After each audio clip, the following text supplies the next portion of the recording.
Welcome to Markigy, the science of marketing strategy, a bi-weekly podcast where all the cool marketers discuss their favorite marketing strategies, study by study.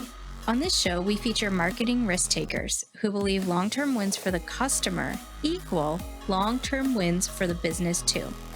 How? Human-led marketing, the combination of where science, creativity, and strategy meet, or as we also like to call it, Markigy. Let's break down the marketing trends, myths, and methodologies together. I'm your host, Leanne. Let's go. Good morning. This is Leanne with Markigy, and today I'm joined with Justin Rowe. He is amazing, and I wouldn't stop short of calling him a LinkedIn ads guru. Uh, the face says that's a little generous, but I think it's true. I think that you've done some really cool things, and I can't wait to hear about them. Could you tell us a little bit about yourself and your background? Yeah. Thank you so much for having me on here. We got to chat previously, and I can definitely say that you are my kind of marketer. So I appreciate being on here. My background is I actually came from the restaurant industries for most of my career, and and then I stumbled onto LinkedIn. I kind of developed this weird little lead generation process. I was just looking for a job and better opportunities, but I was sending constant connection requests and messages to HR managers, recruiters, business owners, and I ended up stumbling into an investment opportunity where I became a managing partner in a restaurant franchise. And then I came back to LinkedIn, realizing how powerful it was, started a little side hustle to build a LinkedIn outreach agency, scaled that up to a seven-figure agency, and actually sold the majority ownership in that about a year and a half ago. Stayed on to continue to run and scale it, and have pivoted into the founder CMO role. And we pivoted the agency into a LinkedIn ads agency. And then I've kind of found my home in just all things marketing. I really, really love just marketing. I do all of our marketing for our company, and it's pretty much my main job and my hobby. So I'm a little obsessed with it. Awesome. Well, there's so many things there, and I love nonlinear pathways because they are just robust in a different way. Um, I think that there's a lot of actionable insights that you probably got from being having something that you had ownership and autonomy with, and then looking for the way to make that be successful. Um, While you were doing that, what were some of the notable I can talk, notable things that, maybe were like questions that you were trying to answer, or like hypotheses, or like a guiding North Star? What were some of the thoughts that led you as you went throughout these journeys? So yeah, some of there are similar thoughts that kind of have helped guide me or have stuck with me throughout a lot of this. And one of the big ones was, so in the restaurant industry, I kind of hit this point where I kind of burned out, and I really had this like coming to Jesus moment where it was like, I can't do this by myself. I have to figure out how to hire better, train better, build teams better, because only with a team can I accomplish like a lot of this stuff. And the realization that most of the time, if not always, the team, um, I need the team more than they need this job. Like they could find another job equal or better paying. If I find decent human beings, it's actually really hard for me to replace them. And so I changed my outlook back in the restaurant industry, and that kind of has guided over into the startup world, because a lot of it, almost no matter what you're selling, it's a people business. It's unless you're inventing an app, and you don't have to worry about, even then you have developers and you have it becomes a team, and it becomes a human kind of um thing where if you have the right priorities, if you find decent human beings, if you treat them well, invest in them, that's the same in almost every industry, that it's one of the big keys to success. So I'd say my people approach in building teams, investing in people, and being a good human being, that definitely has been kind of one of the guiding themes throughout this. Yeah, I love it because I as you mentioned when we were first starting this episode, was that there's a ton of alignment between how we approach business and in marketing and the way that we think about certain things.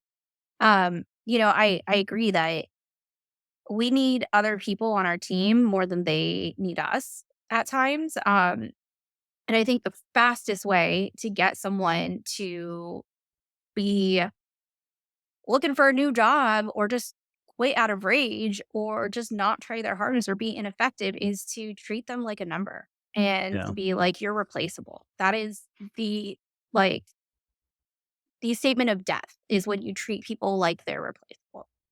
Yeah. Definitely. And that's one thing I would say early on in my career, in my early 20s, I was not very good at that. And I thought that they were like, these people are numbers on a spreadsheet to help me reach my goals. And then obviously, yeah, that's not the case. So that was definitely one of them.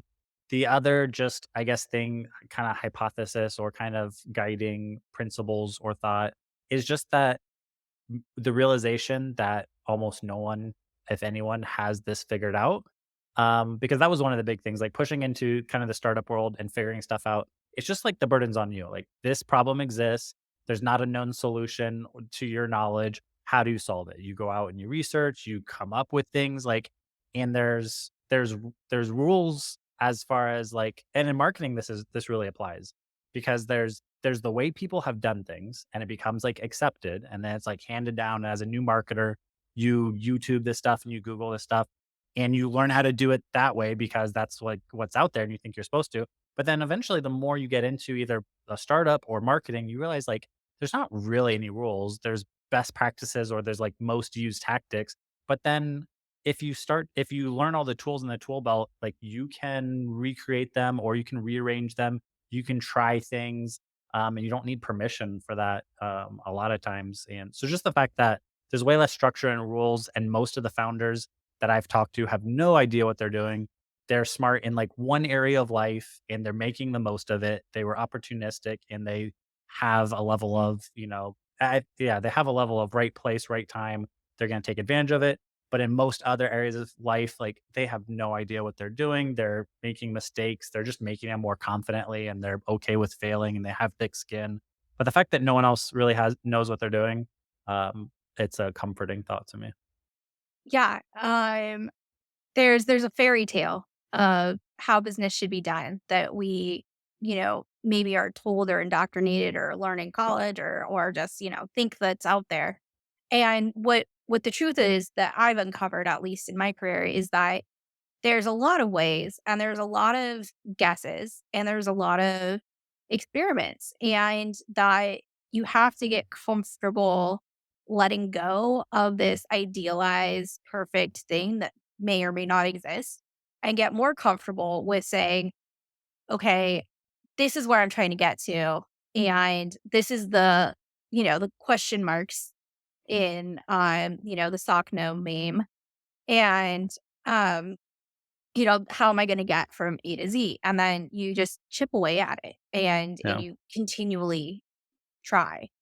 Um, Now as far as when you were like scaling this agency that you had and kind of pivoting, tell me more about some of the things that led to that or that were involved there. Yeah, especially in the pivoting, that wasn't just something that happened overnight. The short story is that so part of it was a variety of things. So part of it was LinkedIn outreach at the agent at that time. That was our main core offering. It was basically like building a castle of sand on the beach. Like we were actually building a decent business. We built a seven-figure business, but it was almost like there's no way that that's a sustainable business for like the next 10 years. It was at any point, LinkedIn could come out with regulations that restrict that or sweeping whatever that really limited our ability to help clients or their trust in it. So I started personally dabbling with LinkedIn ads as an offering. And also I was looking for ways to kind of, yeah, diversify our offering so that we didn't have all of our eggs in one basket. That was also during the time that we were going through the acquisition process. And I thought for a second that I was gonna sell that outreach agency and then I was gonna start a LinkedIn ads agency on my own.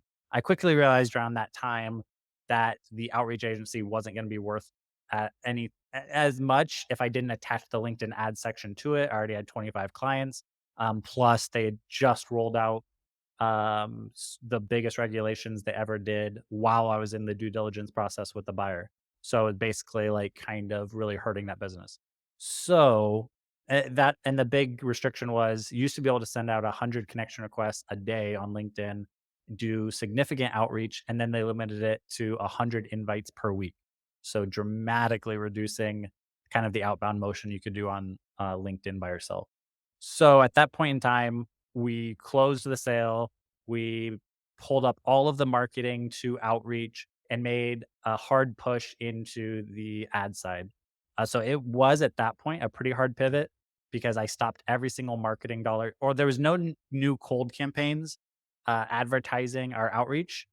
We would still mention it in retargeting ads, but all of the majority of our marketing dollars and all of our cold new outreach was only for LinkedIn ads. And then from there, over the next year and a half, we pivoted from LinkedIn ads being less than 10% of our revenue to being 95% of our revenue.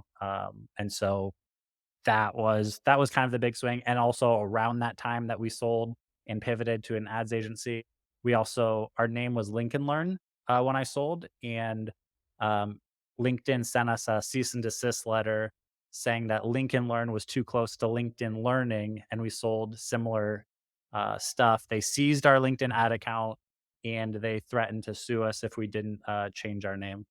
So, we also had So, to rebrand. yeah, not ideal, but not a death knell, right? Like, not great, but not impossible, right? They didn't sue you and win. Um, and so, yeah, finding the silver lining there. But like, lawsuits are a part of a very real part of operating a startup or a business, and either knowingly or unknowingly stepping into a pile of mistakes. Yeah. Um, and so, I think that, as mentioned earlier, it's the people that you need to rely on, and getting comfortable with making mistakes is that resilience and grit to get through the mistakes instead of just giving up. Or conversely, understanding and being mature enough to know when it's time to it's time to pivot. Yeah. So as the person that was in charge of the marketing motions during this pivot, what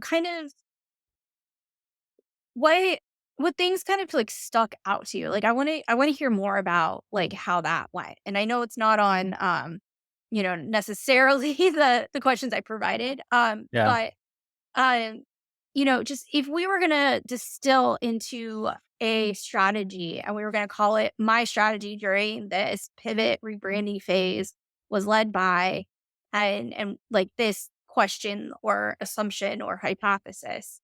Um what were some of the thoughts that kind of went in to your head during that time?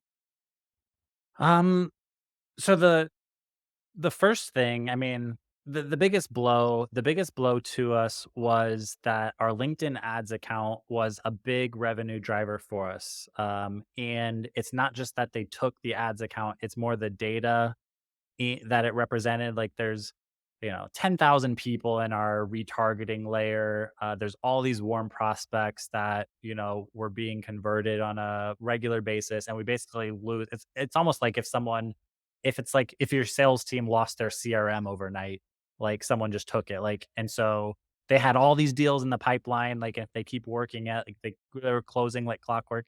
So we lost that, and then we had to change our name, so we're also losing, like, all the brand recognition that we have bought. So my first order of action, during the pivot was and during the rebranding, because they were kind of tied hand in hand at that point, was to make sure whatever goodwill and branding we had in Lincoln Learn would transfer over to Impactable. So we ran a lot of, like, trying to make the best of it, that the rebrand was kind of like us being reborn as a LinkedIn ads agency, kind of made it into almost like PR announcement type stuff. It was Lincoln Learn is now becoming Impactable, Impactable formerly Lincoln Learn. We tried to tie it to the story of the acquisition that Lincoln Learn, this bastion of LinkedIn lead generation, was purchased by a data heavy investor and is rebranding as Impactable with better tools and deeper insights and financial backing.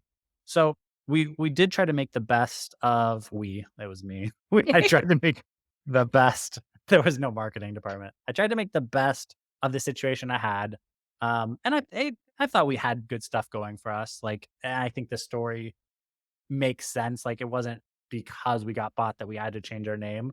I also tried to, kind of poke fun at it too, like LinkedIn actually threatened to sue us, and we must be like big enough to be on their radar, and that's kind of a badge of honor. I would make posts about LinkedIn.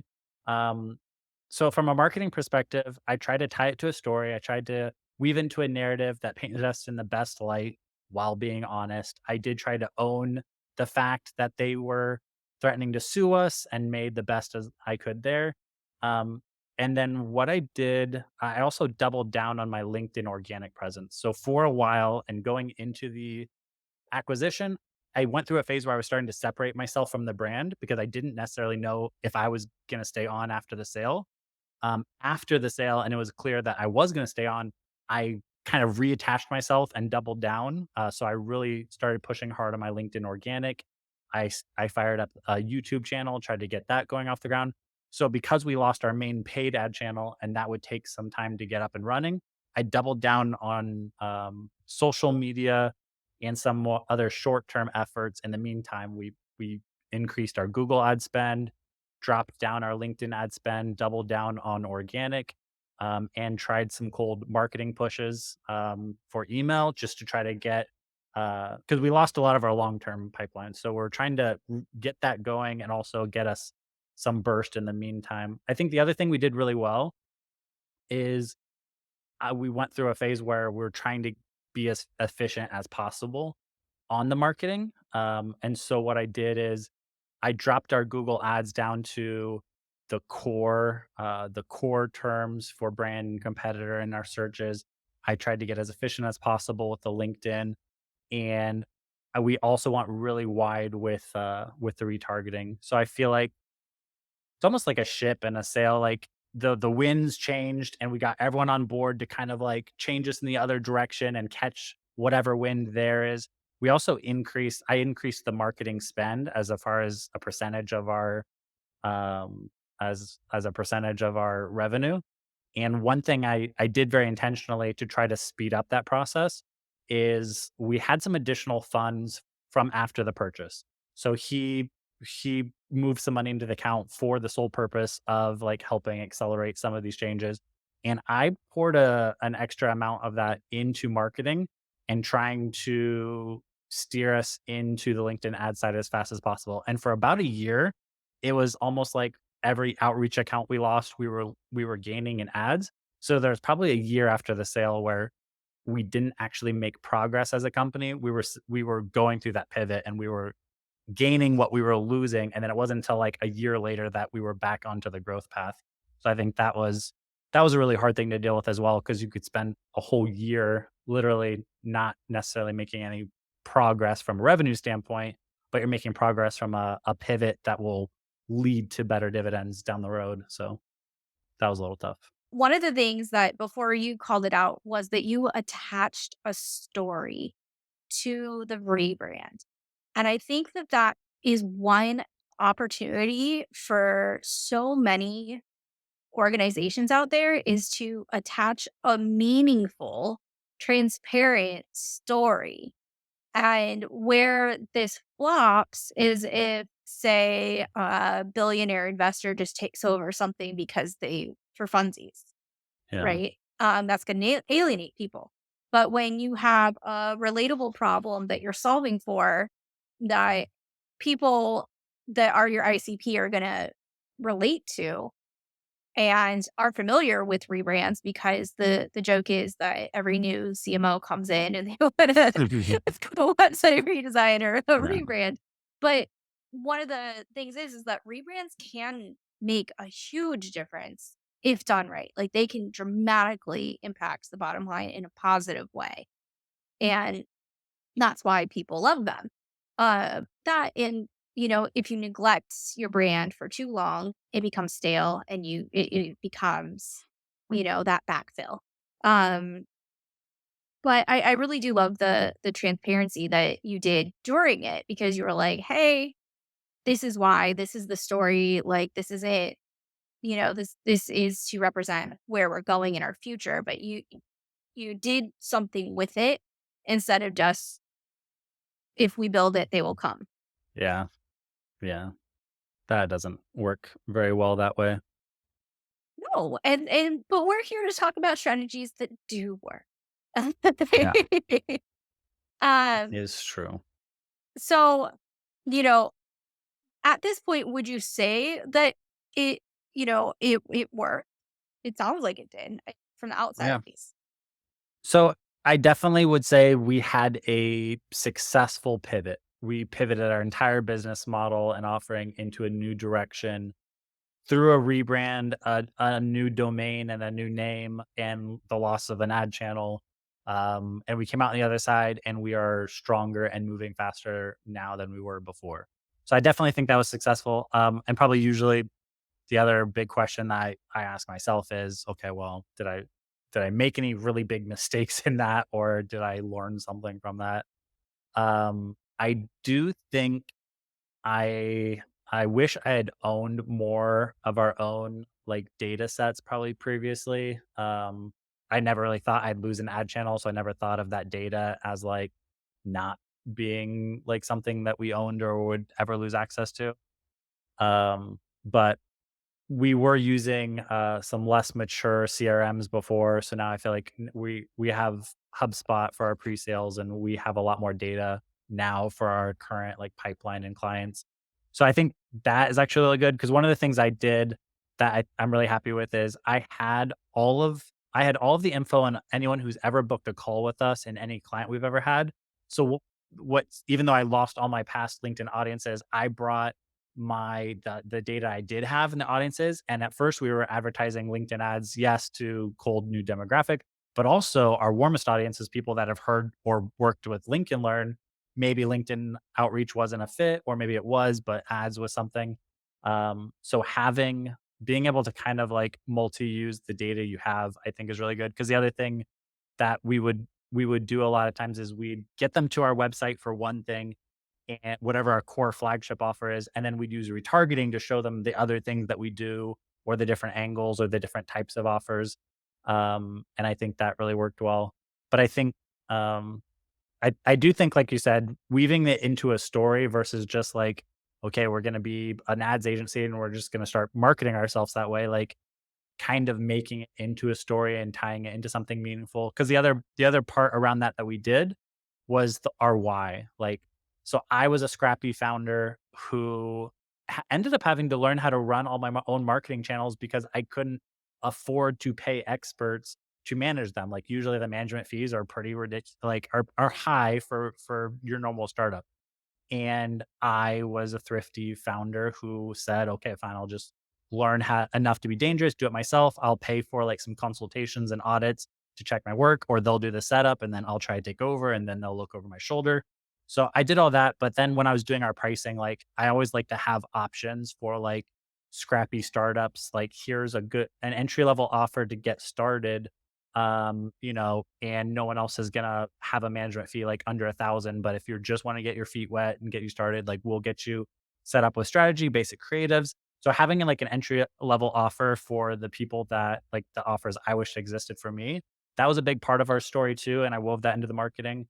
And that ended up being like a good 60% of um our client load was a lot of these like people spending $2,500 or less a month on an ad channel that didn't have any other options. So I felt like that was something else good that we did that worked really well, I think.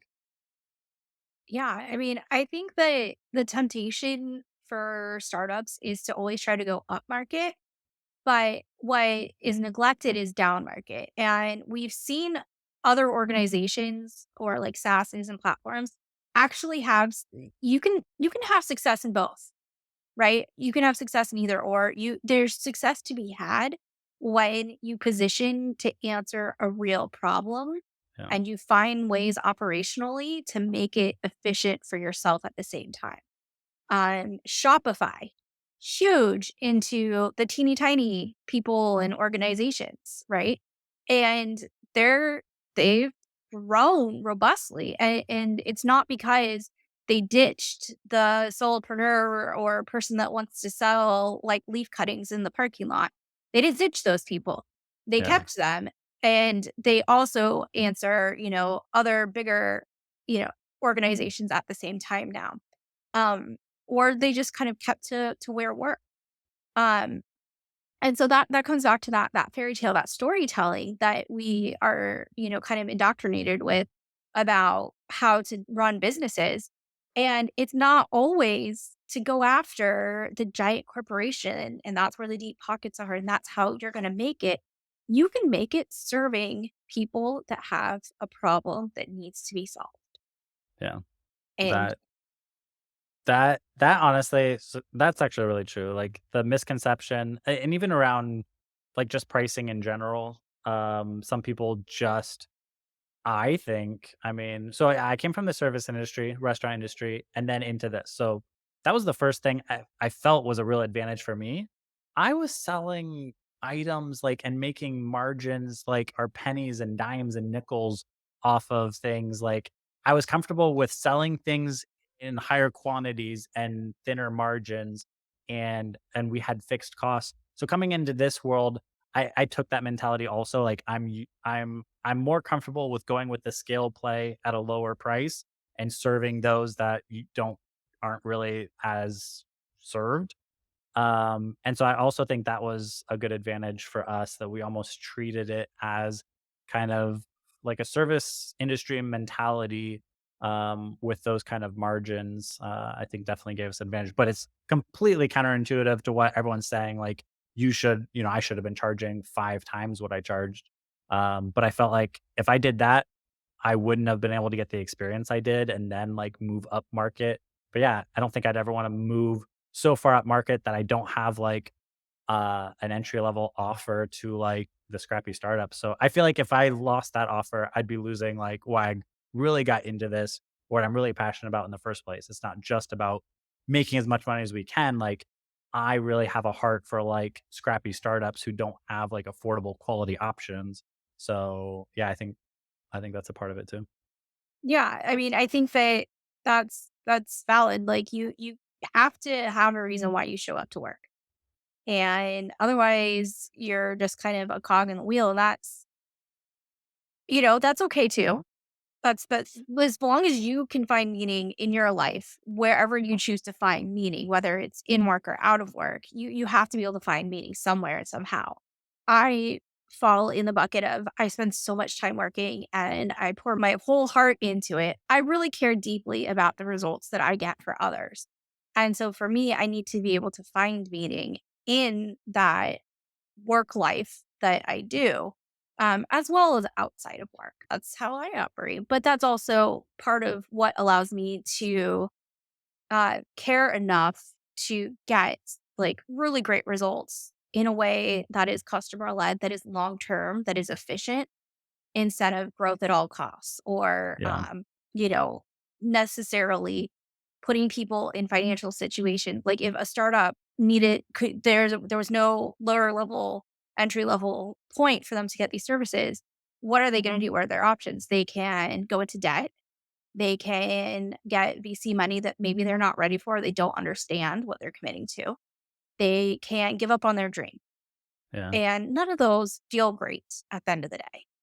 Um, there's ways that those can evolve into great situations later, but if you can help a lean startup stay lean and get the results and grow, they'll be loyal to you when they're ready to spend more.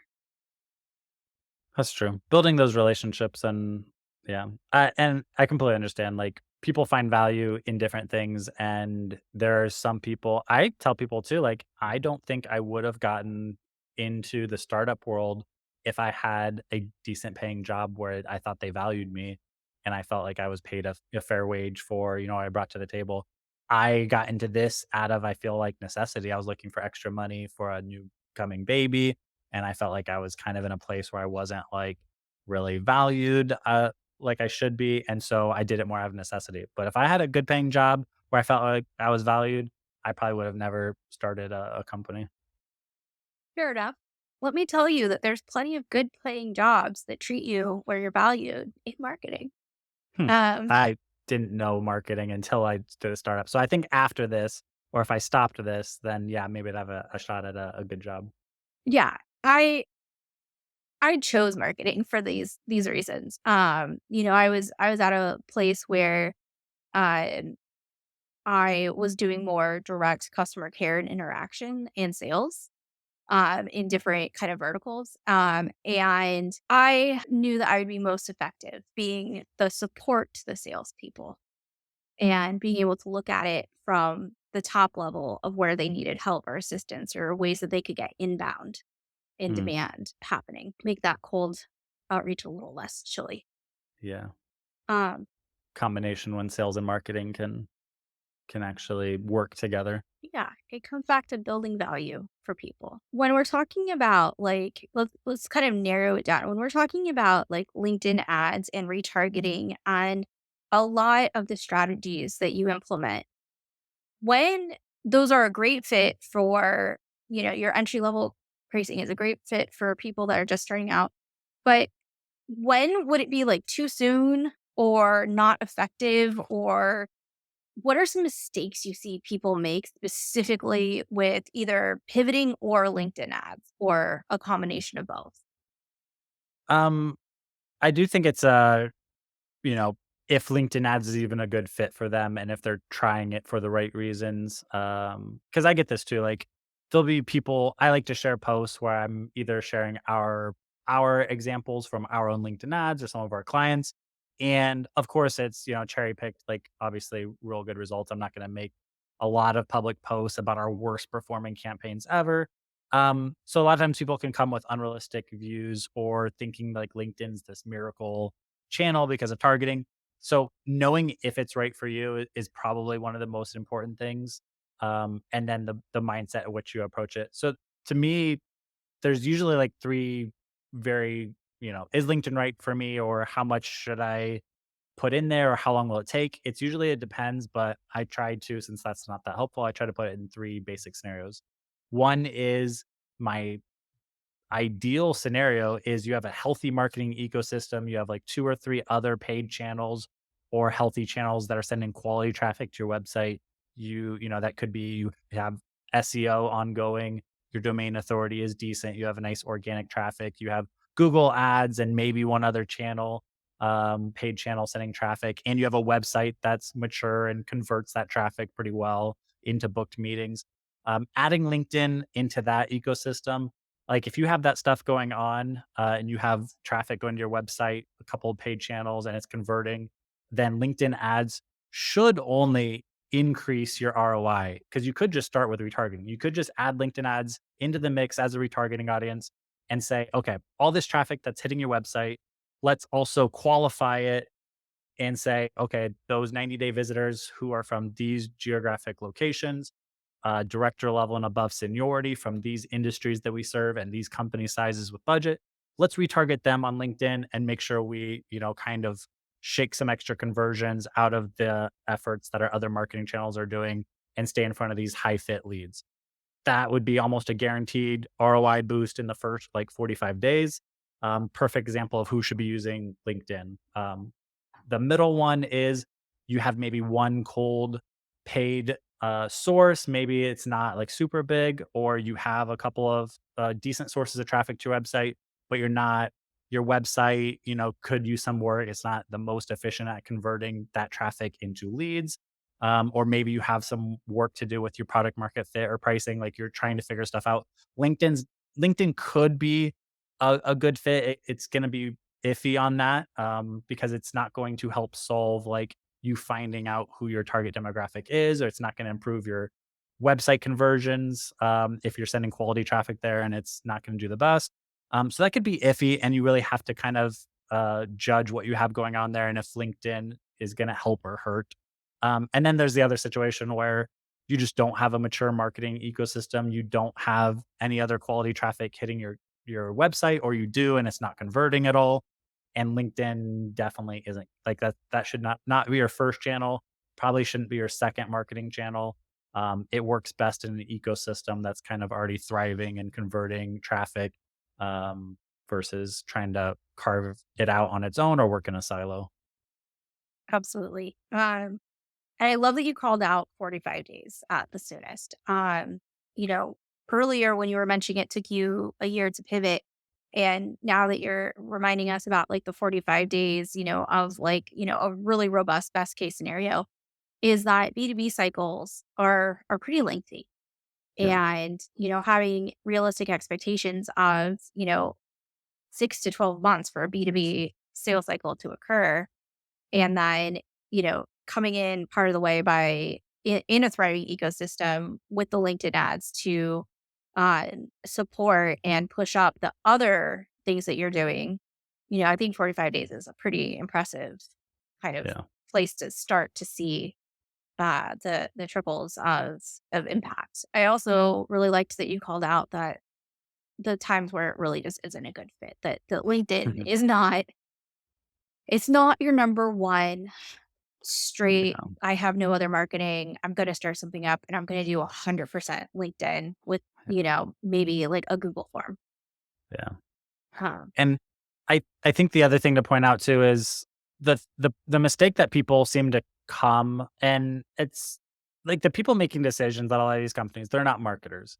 And even some marketers aren't the most mature marketers, or they're more core into certain like channels. But one of the things that I've realized as a LinkedIn marketer is that most companies' first foray into marketing is Google, SEO, maybe paid listing sites, and maybe some Facebook, um, or email marketing.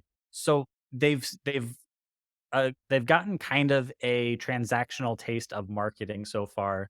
SEO maybe was a big pill to swallow because it's like, oh, you got to do all this work and I'm not going to see any leads like this month or next month or maybe this quarter. Like, so that was hard for them. But most of the other stuff is transactional. Google Ads is bottom of the funnel. You can pretty easily, get some leads out of there pretty quickly. The same with email marketing, big blasts, and you'll get some results. And even Facebook will get you leads. The quality might be questionable. So going from that into LinkedIn ads is a different mindset game. It's an SEO perspective game, and most people aren't coming to that conversation thinking that this is going to be like SEO. They're hoping or thinking it's more like Google ads and Facebook. And so just trying to create that conversation or educate kind of leadership and that this is a long term kind of, yes, we're going to create the demand and then capture it. But we're marketing to people who haven't expressed any kind of digital hand raise or interest.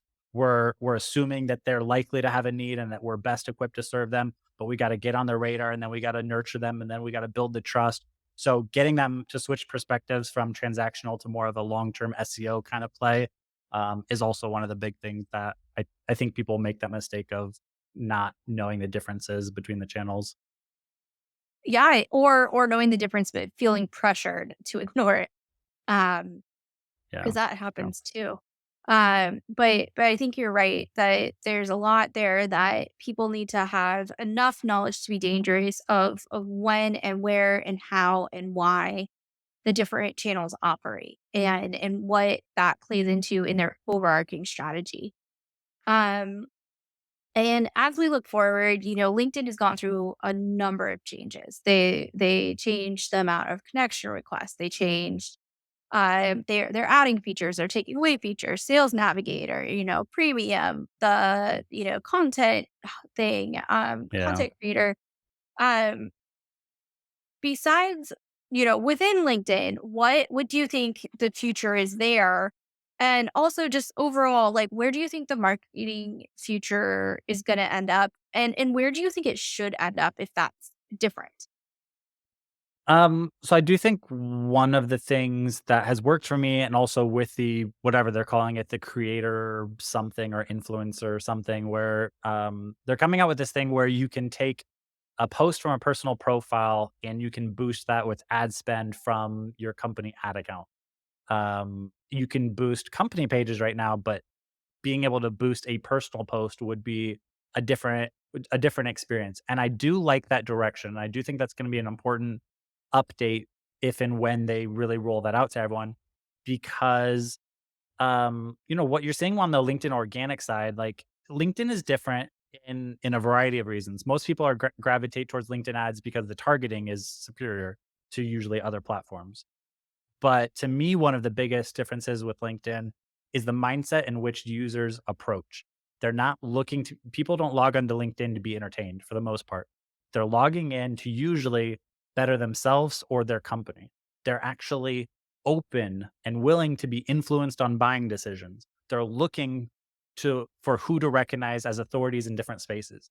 So if you become visible or popular or whatever in your space on LinkedIn, it carries with it dollar signs. Like being seen as an expert in your space on LinkedIn is way more valuable than being popular on Facebook, because this is like a business. And so that has dollars attached to it. So if you are putting in the work for a personal account, or you're kind of like one of these companies that their founders or executives are visible drivers of the company and personalities, being able to amplify that properly with a paid ad spend is going to be pretty powerful. And I know that firsthand because even before, probably for 2 years now, I'm pretty sure that I was the one that started this little trend of screenshotting your LinkedIn organic posts and then running that as an ad on the LinkedIn ad side. And I would do that for that very reason. I was taking some of my most popular posts, and then I was screenshotting it and including the likes and comments and social proof. And I was running that as an ad to guarantee distribution to my, best fit prospects that had visited my website. And they work really, really well because it humanizes the brand. It shows that we're experts in our space. I get to cross over the value of my personal brand with the company brand. So I think that's part of the future. And I think playing off on that, more strategic partnerships um, with LinkedIn and LinkedIn events and collaborations, kind of in the same light, like as LinkedIn is susceptible to being successful as like personal personalities emerge from companies, then pairing those and leveraging those in partnerships and events and webinars and podcasts and building that kind of ecosystem. I think that's going to be a big part of the next year or two. Absolutely. And I saw it, but didn't realize I saw it. The screenshot of the personal posts being as an ad, because some of the advice that I've given clients in the past was that they're like, Leanne, we're gonna have you write for our business page, but will you also write for, or do you think we need to have our leadership right? I'd be like, yes. I Yeah. would say that if you had to choose between investing in writing for your business page and writing for your leadership, that you have a writer for your leadership if they aren't able to do it themselves. And then from there, the humanizing of it, like Yeah. when you start to, one thing that you did that is very intuitive was that including the social proof of the likes and the engagement on it, Yeah. because it wouldn't hit the same if it was empty. No. Yeah. Might as well And just make it fresh in the ad thing. But yeah, that was purposeful. yeah, no, that's great. If anyone's gonna steal a suggestion, maybe maybe that one, Yeah. if you're just starting your foray into it. But I think that, having somebody that naturally thinks to do stuff like that first is pretty cool. Um, and so as we're kind of coming towards the end of this, what is a question that someone should ask you, but you wish that they would just ask instead they ask like this other question, or maybe they miss it and you have to like kind of start back at the beginning and explain it to them. Um, probably Probably if it's just like a starting point. I think there's like a level of foundational knowledge where people just don't know what they don't know. So they're asking like things like, is LinkedIn right for me? Or how can I get started on LinkedIn? And a lot of times like I come back to some foundational question of like, well, where should you start? Like obviously if I'm a LinkedIn ads agency and I'm just like selfish and LinkedIn ads is my only like tool in the toolbox, then no matter what comes through, I think LinkedIn ads is the answer. But I'm a pretty well-rounded marketer, I think, and so a lot of times I'm having discussion and it's more of just like, where should you be starting? I honestly just want to educate people on like other channels other than LinkedIn ads, because a lot of times LinkedIn ads, might isn't the answer to their problems. It's like, if you're running Google ads and you haven't discovered like paid listing sites like Clutch and G2, I would talk to you about that. I have nothing to sell you on that, but I'm a firm believer like those things work. Not enough people are educated about that. Not enough people are educated about programmatic and CTV. Like when I discovered CTV and I figured out for like not that much money, I can retarget website visitors and show up with a video on in their living room, and it's like inexpensive. That's like magic. And my mom is sending me screen or pictures of me on her TV. People in our job are like all excited to see their boss on TV. So there's a lot of other things. Like there's usually a lot of other things that people should be doing before they get to LinkedIn ads. As much as I'd love to just talk to people about LinkedIn ads, a lot of me doing them the best service would be talking to them about other places they might want to look at first, or other things they, just get a mindset check.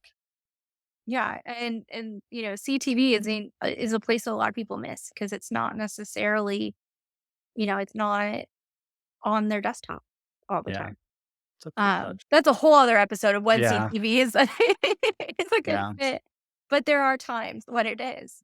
If someone wanted to reach out to you, I hope they would find you on LinkedIn.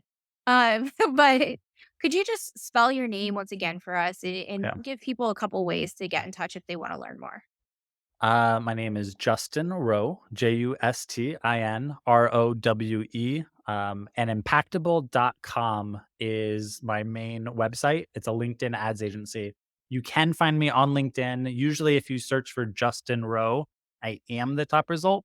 I forget, there's a couple other kind of famous Justins, but not Rowe. And then the other place that I really like to tell people about is our YouTube channel. So if you go onto YouTube, you search for Impactable, or usually if you type for Impactable or LinkedIn ads, you'll find our YouTube channel.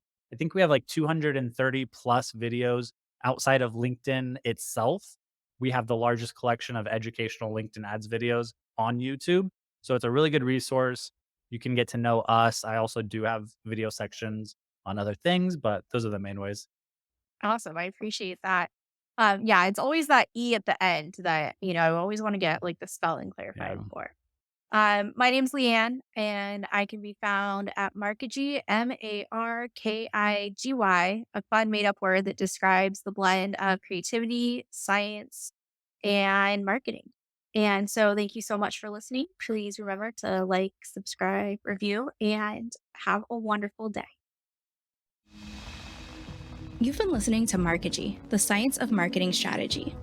If any of the strategies we talked about today inspired you to learn more, try them. Remember, the perfect strategy doesn't exist, only the one that gets done. Subscribe to our show on your favorite podcast player to make sure that you never miss an episode. Thanks for listening. Until next time.